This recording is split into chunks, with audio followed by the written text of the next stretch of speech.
মেয়ে হয়ে যেহেতু জন্ম নিচ্ছি, রান্না করতে হবে, কাজ করতে হবে। এছাড়া তো আর কোনো উপায় নাই। হ্যালো এভরিওয়ান, আসসালামু আলাইকুম। কেমন আছেন সবাই? আশা করি সবাই অনেক ভালো আছেন। আলহামদুলিল্লাহ আমরাও অনেক ভালো আছি। তো আজকে হচ্ছে গিয়ে একদম রান্নাঘর থেকে ভিডিওটা শুরু করে দিছি। তো এখানে রান্না করার জন্য আমি সবকিছু একদম রেডি করে নিচ্ছি। আজকে রান্না হবে দুপুরের জন্য গরুর মাংস আর ডাল দিয়ে, লাউ দিয়ে রান্না করব। তো এখানে অন্য চুলার মধ্যে ভাত বসায় দিচ্ছি। আর এই চুলার মধ্যে হচ্ছে গিয়ে গরুর মাংসটা রান্না করে নিবো। এখানে তেলের মধ্যে হচ্ছে গিয়ে এলাচ, দারচিনি, তেজপাতা দিয়ে দিচ্ছি। তারপর দিয়ে দিলাম পেঁয়াজ, এরপর আদা রসুন বাটা, ভালো করে একটু নেড়ে-চেড়ে এর মধ্যে আবার কাঁচামরিচ দিচ্ছি।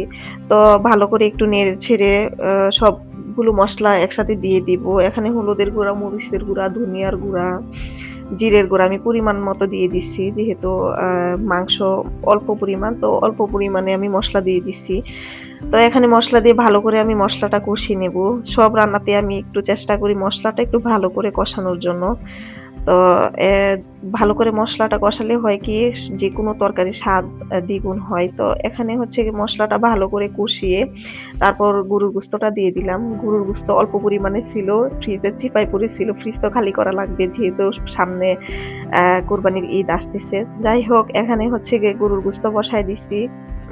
কষতে থাকুক আর ওইদিকে হচ্ছে গিয়ে ভাতটা বলক উঠে গেছে। তো এদিকে কথা বলতে হচ্ছে গিয়ে আমার গরুর গোস্ত প্রায় কষানো শেষ পর্যায়ে। এর মধ্যে কিছু আমি আলু এড করে দিব। মানে আলুটা আমার এতটাই পছন্দের কি বলবো? মানে আলু ছাড়া আমার একদমই চলে না। যাই হোক এদিকে আলু দিয়ে দিচ্ছি। তো আলুটা দিয়ে ভালো করে একটু নেড়ে-চেড়ে আমি পরিমাণ মতো পানি দিয়ে দিব। মানে পরিমাণ মতো বলতে ১ কড়াই পানি দিয়ে দিব। গরুর গোস্ত কিন্তু সিদ্ধ হতে অনেকটাই সময় লাগে। যাই হোক এখানে হচ্ছে গিয়ে কড়াই ভর্তি করে একদম পানি দিয়ে ওইটা হচ্ছে গিয়ে ওই চুলার মধ্যে দিয়ে দিব। আর এদিকে হচ্ছে গিয়ে ভাতটা আমার প্রায় হয়ে গেছে। ভাতের মাড়টা গেলে নিবো। ভাতের মাড় গেলে নিয়ে তো হচ্ছে গিয়ে চুলার মধ্যে আমি লাউ ডাল বসিয়ে দিব। তো দেখতে পাচ্ছেন গাইস এখন হচ্ছে গিয়ে আমি আমার সুন্দরীরে বসায় দিছি। গাইস বুঝছেন? তো সুন্দরীরে বসায় দিছি এখানে ডাল দিয়ে দিব। ডালটা দিয়ে ভালো করে ডালটা উঠায় নিবো মানে ফুটায় নিবো। এতটা লাতা-লুতা করে ফুটাবো না ডালটা। হালকা সিদ্ধ হইলে তারপর আমি এর মধ্যে আদা রসুন বাটা অল্প পরিমাণে দিয়ে দিব। এর মধ্যে হচ্ছে গিয়ে আবার হলুদের গুঁড়া, ধনিয়ার গুঁড়া, জিরের গুঁড়া মানে পরিমাণ মতো অল্প করে দিয়ে দিব। যাই হোক এদিকে ডালের মধ্যে সব মসলা দিয়ে দিচ্ছি। তো এর মধ্যে এখন লাউটা আমি দিয়ে দিব। লাউটা দিয়ে ভালো করে লাউটা রান্না করে নিব। আর ওইদিকে গরুর গোস্তটাও হইতেছে। তো হচ্ছে গিয়ে এ তো দেখতে পাচ্ছেন কত সুন্দর একটা কালার আসছে। লাউর মধ্যে কিন্তু আমি কিন্তু অ অন্য কোনো পানি এড করি নাই। মানে আলগা কোনো পানি দেই নাই। যাই হোক তো এদিকে হচ্ছে গিয়ে লাউটা দেখেন কত সুন্দর লেতা-লোতা হয়ে গেছে।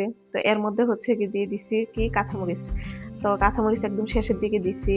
যেহেতু আগে যদি দিতাম তাহলে জাল হইয়া যাইত। আমার বাচ্চারা আবার খেতে পারবে না। তো আবার কড়াইটা আবার সুন্দর করে ধুইয়া বসায় দিছি বাগার দেওয়ার লাইগা। তো যাই হোক এখন হচ্ছে গিয়ে বাগারটা দিয়ে দিব।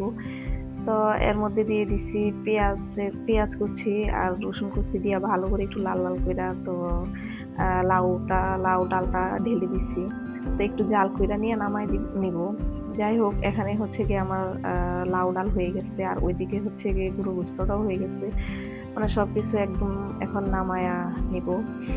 এই তো দেখতে পাচ্ছেন যে আমার সব তরকারি হয়ে গেছে। সবাই ভালো থাকবেন, সুস্থ থাকবেন। আবার দেখা হবে নেক্সট ভিডিওতে। আল্লাহ হাফেজ, টাটা। আর হ্যাঁ, অবশ্যই লাইক দিতে ভুলবেন না কেউ। Bye bye.